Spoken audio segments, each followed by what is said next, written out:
Assalamu alaikum. In the name of Allah, who is the most Rahman and Rahim. Hope so you people are doing well. Once again, I welcome to all of you on my YouTube channel Study Station. Dear viewers, जैसा कि आप जानते हैं, मैंने अपनी first video के अंदर first lecture के अंदर एक चीज़ क्लियर कर दी थी कि मैट्रिक और इंटर क्लासेस की जो इंग्लिश होगी उसके रिलेटेड जितनी भी चीज़ें होंगी हम इंशाल्लाह अपने इस चैनल पर उन तमाम चीज़ों को डिस्कस करेंगे। So it's time to start our lecture.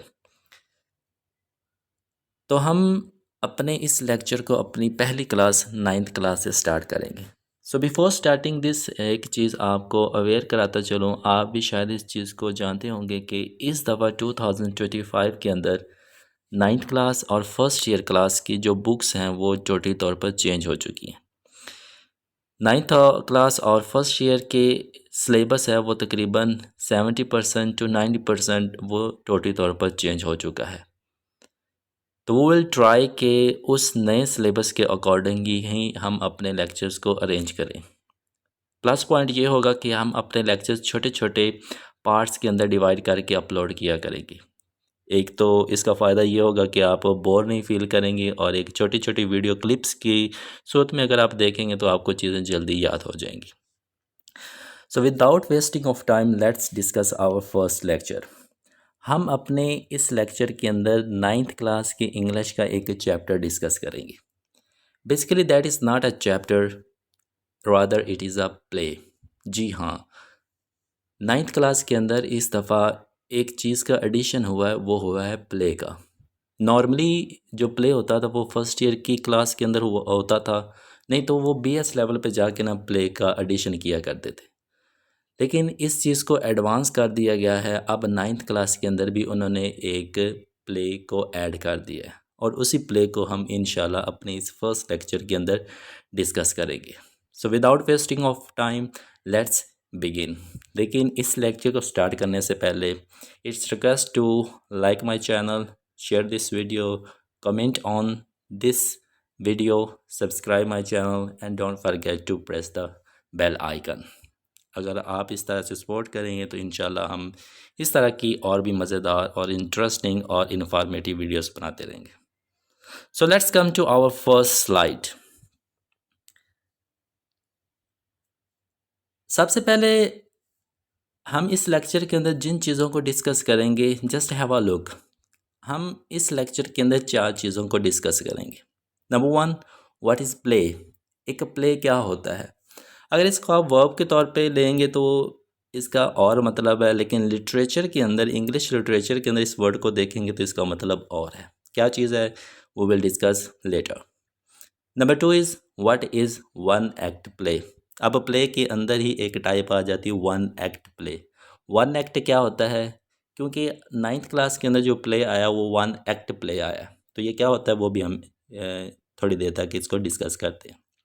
One act play name, 9th class के अंदर जो प्ले आया उसका नेम क्या है, उसके बारे में हम थोड़ी सी इंफॉर्मेशन लेंगे। And last slide is about the playwright. जी, जो बंदा जिस चीज़ को लिखता है उसके बारे में अगर आपको नॉलेज नहीं होगा, इन्फॉर्मेशन नहीं होगी, तो उसकी लिखी हुई चीज़ को आप अच्छे तरीके से समझ भी नहीं सकते।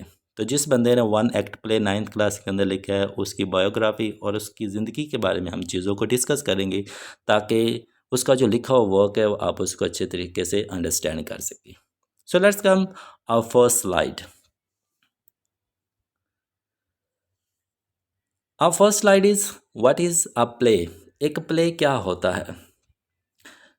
यहाँ पे आपको इसकी डेफिनेशन नज़र आ रही होगी, इसको हम पढ़ते हैं फिर हम इसकी एक्सप्लेनेशन देखते हैं। What is a play. A play is a short और long story that is performed by actors on stage. A play is a short और लॉन्ग स्टोरी। जो प्ले होता है वो एक किस्म की कहानी होता है। अब ये कहानी छोटी भी होती है और लंबी भी होती है, छोटी भी हो सकती है और लंबी भी हो सकती है। दैट इज़ परफॉर्म्ड, और वो जो स्टोरी है वो परफॉर्म की जाएगी, अदा की जाएगी बाय एक्टर्स। एक्टर्स मीन्स के जो अदाकार होते हैं, जिस तरह हीरो होते हैं। एक्टर्स का एक्ट्रेस भी हो सकती है, हीरोइंस भी हो सकती हैं। ऑन स्टेज, स्टेज के ऊपर अगर एक करेक्टर है वो अपने एक्शंस परफॉर्म कर रहा है एक स्टोरी के थ्रू, तो वो हमारा एक प्ले बन जाता है। अब स्टेज कोई भी हो सकता है, ये किसी घर में भी हो सकता है, कोई ऑफिस भी हो सकता है, कोई कॉलेज, कोई यूनिवर्सिटी, स्टेज कोई भी पार्ट बन सकता है। The story is shown through dialogues. जो कहानी का हमें पता लगता है वो डायलॉग्स के ज़रिए पता चलता है। डायलॉग्स क्या होता है, जब करैक्टर्स आपस में बातचीत कर रहे होते हैं, वो एक कहानी प्रोड्यूस कर रहे होते हैं, तो हमें पता चलता है उनकी गुफ्तगू के ज़रिए, कम्युनिकेशन के ज़रिए कि वो किस तरह की कहानी। And actions, it is very important. Dialogues के साथ साथ एक्शंस का होना भी ज़रूरी है। We do not need just read it. हमें सिर्फ प्ले जो है वो पढ़ना ही नहीं पड़ता, we watch it like a drama. हम एक प्ले को देख भी सकते हैं जिस तरह हम ड्रामा देखते हैं। So play is a form of drama. घर पे जो टीवी होता है उसके ऊपर जो ड्रामा वगैरह लगते हैं वो बेसिकली आपका एक प्ले ही होता है। ड्रामा के अंदर क्या होता है, एक स्टेज होता है, कोई रूम होगा, कोई घर होगा, कोई ऑफिस होगा, उसके अंदर जो किरदार है वो अपनी अपनी ड्यूटीज़, अपने अपने डायलॉग्स और अपने अपने एक्शंस को परफॉर्म कर रहे होंगे। तो प्ले क्या होता है, प्ले एक तरह की कहानी होती है जिसके अंदर किरदार होते हैं और वो किरदार अपने एक्शंस और अपने डायलॉग्स के ज़रिए एक कहानी को लेके चल रहे होते हैं, वही बेसिकली आपका प्ले होता है। So it is your first slide. Let's come to second slide. What is one act play. अब प्ले के अंदर ही वन एक्ट आ जाता है। जब आप वन एक्ट सुनते हैं, वन का मतलब एक, it is very simple. Act का मतलब वैसे होता है अमल करना, लेकिन एक ही एक्ट के अंदर पूरी की पूरी कहानी बता दी जाती है तो वन एक्ट प्ले बनता है। किस तरह? One act play is a short drama. एक छोटा सा ड्रामा होता है, शॉर्ट मुख्तसर सा, दैट इज़ कम्प्लीटेड, जो मुकम्मल किया जाता है इन जस्ट वन पार्ट, एक ही पार्ट के अंदर, एक ही हिस्से के अंदर। फॉर एग्ज़ाम्पल आप कोई ड्रामा देख रहे हैं, उसके अंदर आप एपिसोड्स देखते हैं, किसी ड्रामा के 10, किसी ड्रामा के 15, किसी ड्रामा के 20 या मोर देन 20 ये इसके एपिसोड्स होते हैं। लेकिन अगर कोई ड्रामा देख रहे हैं, उस ड्रामा का सिर्फ एक ही एपिसोड है और उस एक ही एपिसोड के अंदर पूरी की पूरी कहानी को डिस्कस किया जाता है, पूरी की पूरी कहानी का निचोड़ निकाला जाता है, पूरी की पूरी कहानी सिर्फ एक ही एपिसोड के अंदर एंड की जाती है, तो वो वन एक्ट ड्रामा बनेगा। It has no break and usually shows one main event or problem. One act play के अंदर किसी किस्म का कोई ब्रेक नहीं आता, कोई दूसरा एपिसोड नहीं आता और इसके अंदर सिर्फ एक ही प्रॉब्लम, एक ही इशू और एक ही इवेंट को डिस्कस किया जाता है। बेसिकली आप स्टोरीज पढ़े तो उसके अंदर इवेंट्स भी ज़्यादा होते हैं, एक्शंस भी ज़्यादा होते हैं, प्रॉब्लम्स भी ज़्यादा होती हैं। लेकिन वन एक्ट प्ले के अंदर हर एक चीज़ मुख्तसर होती है और हर एक चीज़ एक ही चीज़ के गिर्द रिवॉल्व कर रही होती है। The story starts and ends without any interval. जो कहानी स्टार्ट होगी और शुरू होगी वो विदाउट एनी इंटरवल, मीन्स के किसी ब्रेक, किसी वक्फे के बगैर ही वो शुरू भी हो जाएगी और ख़त्म भी हो जाएगी। And everything happens quickly in one sitting, और एक ही लम्हे हर एक चीज़ ख़त्म हो जाएगी। वन एक्ट प्ले के अंदर होता क्या, चीज़ें बिल्कुल मुख्तसर सी होती है। आप एक ही सीटिंग के अंदर within just 1 hour and 1.5 hour जो आप एक सिटिंग पे बैठे, आप बैठ के इसको पढ़ भी सकते हैं और एक ही सिटिंग के अंदर आप वन एक्ट प्ले को देख भी सकते हैं। So this is all about one act play. Let's come to third and second last slide, that is the name of the one act play that is part of our syllabus. 9th class के अंदर जो play आया है उसका जो name है वो है the dear departed. Very very very important play. It is statical, it is comedy and it is ironical play. ये एक किस्म का स्टाइल है, ये एक किस्म की आयरनी है। द डियर डिपार्टेड, आपको ये नीचे इसकी बुक भी नज़र आ रही होगी। तो यही बेसिकली आपका एक प्ले है जो कि 9th क्लास के अंदर आया है। थोड़ा सा इसका इंट्रो ले लेते हैं, बाद में इसके रिलेटेड एक हम प्रॉपर वीडियो बनाएंगे। The title the dear departed, the जो मतलब है you know very well it is an article, और आर्टिकल का कोई मीनिंग नहीं होता। डियर डिपार्टेड, डियर डियर दो तरह से इसके मीनिंग लिए जा सकते हैं, लेकिन उनके स्पेलिंग के अंदर डिफरेंस आता है। DEER होगा तो वो एक एनिमल का नेम बनेगा। अगर ई की जगह ए आ जाए, डियर, इट मीन्स वो चीज़ जो आपको बहुत ज़्यादा अजीज़ होती है, प्यारी होती है, वो चीज़ जो आपके दिल के बिल्कुल करीब होती है, उसको डियर कहते हैं। डिपार्टेड, डिपार्ट कहते हैं जब एक चीज़ दूसरी जगह चली जाती है, जब एक चीज़ रुखसत हो जाती है। इट मीन्स आपकी जान से जो प्यारी चीज़ होगी, जो चीज़ आपको अज़ीज़ होगी, वो आपसे जुदा होगी। कोई जब जान से प्यारा अज़ीज़ आपसे रुखसत हो जाता है, उसको डियर डिपार्टेड कहते हैं। बेसिकली जब आपका कोई अज़ीज़ आपसे जुदा होता है तो इट मीन्स कि आप के अंदर उदासी आ जाएगी, आप सॉरो फील करेंगे, आप उदास हो जाएंगे। लेकिन ये जो प्ले है ये एक आयरनी है, ये एक सटायर है, इसके अंदर ऐसी चीज़ें नहीं होंगी। आयरनी क्या होती है? एक डिफरेंस होता है कि आप फील क्या करते हो लेकिन होता कुछ है। अब डियर डिपार्टेड का मतलब होता है कि आपका अज़ीज़ आपसे जुदा हो जाएगा तो आप उदास होंगे, परेशान होंगे। लेकिन इसके अंदर ऐसा नहीं है। तो क्या है इसके अंदर? Normally dear departed refers to someone who has passed away का मतलब फौत हो जाना, गुजर जाना, मर जाना। And is remembered with love and respect.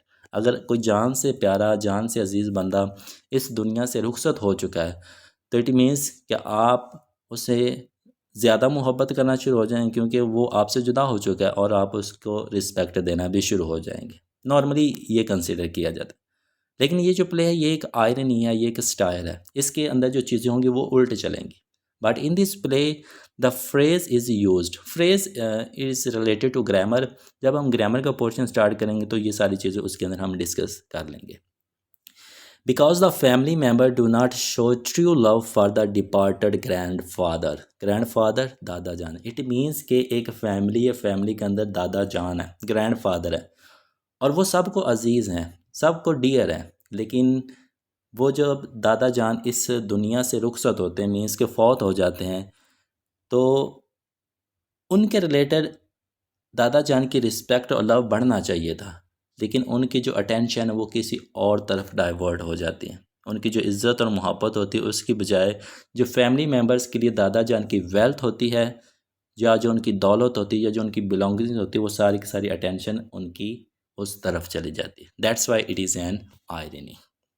They are more interested in his belongings. जैसे कि आपको बता दिया कि वो दादा जान की मौत का उनको दुख नहीं है, हालांकि वो उनको प्यारे थे, लेकिन फिर भी उनके जाने के बाद, उनकी फ़ात के बाद, वो जो सारे फैमिली मेम्बर्स होते हैं वो इंटरेस्टेड किसके अंदर हो जाता है? दादा जान की चीज़ों के अंदर। So this was our second last. Let's come to last and very important slide. William Stanley Houghton, this is the playwright. ये वो बंदा है जिस जो आपको पिक्चर नज़र आ रही है, इसने इस प्ले को लिखा है। Very important play. इसने इस प्ले को लिखा है, और अब इसकी बायोग्राफी के बारे में देखते हैं। बेसिकली जब आप कोई चीज़ पढ़ें, so you just need to read about its writer. आप पहले उसके राइटर के बारे में पढ़ लिया करें, तब आपको जो बाकी की चीज़ें होंगी ना वो आसानी से समझ आ सकती हैं। फॉर एग्ज़ाम्पल एक बंदा किसी माहौल के अंदर रह रहा है, वो उस पूरे माहौल को ऑब्ज़र्व करता है, तो वो फिर उस माहौल के अकॉर्डिंग ही चीज़ों को लिखेगा, जो उसने फ़ेस की, जो उसने सामना की, जो उसकी ज़िंदगी के अंदर हुई। तो अपने माहौल के गिर्द जो चीज़ें रिवॉल्व करती हैं, बेसिकली इंसान उसी चीज़ों के बारे में ही लिखता है। तो जब आप किसी इंसान की ज़िंदगी के बारे में पढ़ लेते हो तो आपको अल्टीमेट उसकी ज़िंदगी के बारे में और उसके माहौल के बारे में चीज़ों को पता चलना शुरू हो जाता है। So here we are going to discuss about the biography and some information about the playwright William Stanley Houghton. William Stanley Houghton was a well-known English drama writer. Well-known मशहूर था कि ये जो बंदा है जिसकी पिक्चर नज़र आ रही है, इसका नाम विलियम स्टैनली हॉटन था, और ये एक मशहूर था किस लिहाज से? English drama writer. Drama mean play, play भी लिखा करता था और ड्रामा भी लिखा करता, इस वजह से ये मशहूर था। He was born in 1881। 1881 के अंदर इसकी बर्थ हुई, पैदा हुआ इन मैनचेस्टर। मैनचेस्टर एक इंग्लैंड के अंदर इलाका है जहाँ पे इसकी बर्थ हुई थी। And died in 1930। जी। और 32 ईयर्स के बाद, छोटी सी एज के अंदर इसकी मौत हो जाती, लेकिन इस 32 ईयर्स के अंदर ये बहुत ही कमाल की चीज़ें लिख के गया था। Even though he lived only for 32 years, he wrote many meaningful and thought-provoking plays. जी, 32 साल का था तो इसकी मौत हो गई, और इस 32 सालों से 32 साल की उम्र के अंदर इसने ऐसा कुछ लिख दिया जो कि बहुत ही बामानी था। ऐसी चीज़ें लिखी जो दूसरों की सोच को प्रोवोक करती है कि मुआशरे के अंदर किस तरह से चीज़ें चलती हैं। Houghton wrote about real life issues. जी, सबसे पहला एस्पेक्ट उसकी ज़िंदगी का, उसने उस चीज़ के बारे में लिखा जो कि हमारी भी ज़िंदगी के अंदर इश्यूज़ आते हैं, रोज़मर्रा ज़िंदगी के अंदर जो मसाइल आते हैं, उसने इस चीज़ के बारे में भी लिखा। लाइक जैसा कि how people behave in families, कि जो लोग होते हैं वो अपने ख़ानदान के अंदर, अपनी फैमिलीज़ के अंदर किस तरह से बिहेव करते हैं, एक दूसरे से वो सलूक किस तरह से करते हैं, how they treat each other, वो एक दूसरे से ट्रीट किस तरह से करते, एक दूसरे से मिलते किस तरह से, एक दूसरे से बात किस तरह से करते, एक दूसरे से उनका बिहेवियर किस तरह से होता है, and how society is changing, और मुआशरा किस तरह से आए दिन तब्दील हो रहा है। ये कुछ एस्पेक्ट्स थे स्टैनली के जो वो अपनी राइटिंग के अंदर लिखा करता था। His plays was simple to understand, इसके जो प्लेस हुआ करते थे, ड्रामास हुआ करते थे, वो इजी लैंग्वेज के अंदर लिखे होते थे। हर एक बंदा जिसको थोड़ा बहुत भी नॉलेज है, हाउ ना हो, वो इसके प्लेस को अच्छे तरीके से समझ सकता था। बट हैड पावरफुल मैसेजेस, लेकिन लैंग्वेज चाहे सिंपल होगी, लेकिन उसके पीछे जो मीनिंग होगा, मैसेज होगा, उसके अंदर बड़ी ताकत होगी, वो बहुत गहरा, बहुत डीप मैसेज रखता होगा। ही often showed how people become greedy और सेल्फिश, वो बताता है कि लोग किस तरह से सिचुएशंस को देख के, हालात को देख के और मौके का फ़ायदा उठा के किस तरह से वो लालची और ख़ुद गर्ज़ हो जाते हैं, चाहे वो अपना ही खून क्यों ना हो। जब हालात बदलते हैं तो वो भी लालची और ख़ुद गर्ज़ हो जाते हैं। And how this effects relationship, और ये रिश्तों के अंदर दरार किस तरह से लेके आता है और ये रिश्तों के अंदर असर किस तरह से डालता है, इस स्टैनली की राइटिंग से हमें पता चलता है। One of his most famous place, उसके प्लेस में सबसे ज़्यादा मशहूर है वो 9th क्लास के सिलेबस के अंदर ही है। कौन सा? द डियर डिपार्टेड, जिसके बारे में हम डिस्कस कर चुके हैं। In this play he shows that some people do not care about their elders, इस प्ले के अंदर उसने दिखाया कि कुछ लोग ऐसे होते हैं, कुछ रिश्ते ऐसे होते हैं मुआशरे के अंदर जो अपने बड़ों का एहतराम नहीं करते, जो अपने बड़ों का अदब नहीं करते, वो सिर्फ दिखावा करते हैं, वो सिर्फ मुंह पे दिखाते रहते हैं कि आप हमें बड़े अजीज़ हैं, हम आपकी बड़ी इज़्ज़त करते हैं, हम आपसे बड़ी मोहब्बत करते हैं, लेकिन जब अब हम हमसे बिछड़ जाते हैं तब हम उनकी परवाह ही नहीं करते। और यही चीज़ हमें इस प्ले के अंदर नज़र आएगी। They only care about their wealth and property. जी, आज भी आप मुआशरे के अंदर देखेंगे, सोसाइटी के अंदर देखेंगे, बड़ों की जो इज़्ज़त की जाती है वो इस वजह से की जाती है कि उनकी जो प्रॉपर्टी है वो हमें मिल सके। हमारे अगर एल्डर्स हैं, उनके पास कोई प्रॉपर्टी और वेल्थ नहीं है, आप देखेंगे उस माशरे के अंदर वो बड़ों का अदब ही नहीं करेंगे। हमारे पास बहुत से ऐसे केसेस मौजूद होते हैं, वालिदैन को कोई ख्याल रखने वाला नहीं होता, बड़ों का कोई ख्याल रखने वाला नहीं होता। रीज़न क्या होती है कि उनके पास वो प्रॉपर्टी और वो वेल्थ नहीं होती। लेकिन अगर किसी के पास, किसी बड़े के पास दौलत है या वेल्थ है, तो उसके जो नीचे बच्चे होंगे या जो भी होंगे उसके रिलेशंस में, वो उसकी बहुत इज़्ज़त करेंगे, लेकिन वो एक सिर्फ दिखावा होगी। Through this story, he teaches us to value, love, care and respect. इस कहानी के थ्रू, इस प्ले के थ्रू स्टैनली साहब हमें एक चीज़ सिखाएंगे कि भाई चाहे जो भी हो जाए, आपने कुछ चीज़ों की कदर करनी है, लव की कदर करनी है, केयर की कदर करनी है और इसके साथ साथ रिस्पेक्ट की कदर करनी है, क्योंकि ये कुछ एहसासात होते हैं जो हर एक इंसान के अंदर नहीं पाए जाते। इन रिलेशनशिप, ख़ास तौर पर ताल्लुकात में, अगर आपका किसी के साथ रिलेशन है तो उसके अंदर लव, केयर और रिस्पेक्ट का होना ज़रूरी है। मोर देन मनी और थिंग्स, चीज़ों का और पैसे का होना ज़रूरी नहीं होता। सो this is all about today's lecture. ये कुछ चंद चीज़ें थी जो हमने इस लेक्चर के अंदर डिस्कस की। About the play, about one act play, about the name of the play and about the play writer. तो ये चीज़ें थी जो हमने आज इस लेक्चर के अंदर डिस्कस की, और इसी सीरीज़ को लेके हम अपना एक प्लेलिस्ट बनाएंगे जिसके अंदर वो इस प्ले के रिलेटेड ही चीज़ें होगी। अगर वीडियो पसंद आई हो तो इसको लाइक कीजिए, शेयर कीजिए, कमेंट कीजिए और इस चैनल को सब्सक्राइब कीजिए and don't forget to press the bell icon. Thank you so much.